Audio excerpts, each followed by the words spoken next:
Atul sa pagselebrar ning Tuna Festival, trending karon sa Jansan ang night market tungod sa daghang baligya nga halad niini. Apan adunay post karon ang anaa sa usa ka social media platform kalabot sa nagtapok nga basura at tubangan sa sangguniang panlungsod. Asa klase-klaseng plastik nga gisudlan sa pagkaon ang makitaan sa video. Kinigi pamatud-an sa estudyanteng sikat Acapulco nga nakasaksi usab sa basurang nagkatag. Sa mga food stand sa Rojas Night Market, sa ubos jud sa ilahang kuan pa straight kay daram gud gakaon ng uban tas ginalabay lang nila sa ubos ba. Nagani ko picture nga nagpicture mi sa kuan 0.5 tapos basura man ya wala lang ako gimayde kay Apan ang taga Negros nga nilaag sa Jansan nga si Alfonso, pipila lang matud pa iyahang makita nga basura.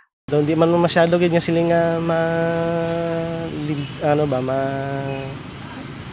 mahigko kay makita mo man sa mga dalanon malimpyo man siya.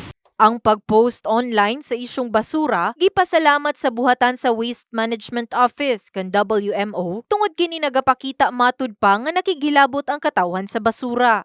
Pag naamoy makita nga violators, no, picture ninyo og atong dakpon, no, kay mao naman gud ang sa atong balao dapat nga magtabangay ta. Luyo sa kakulangon sa garbage truck ni ini, gipaklaro usab ni Ferdinand Pareha nga matag adlaw nagakolekta og basura ang buhatan ni ini, particular sa mga main road. Duna usab matud pa assigned personnel nga nagasita sa mga madakpang naglabay og basura. Itong ginawag lalo na to na festival karon with mga participating vendors na to, lalo na ang gilibot naman sila sa atong mga enforcers mao sige pod mig meeting, no, nga magtabangay ta.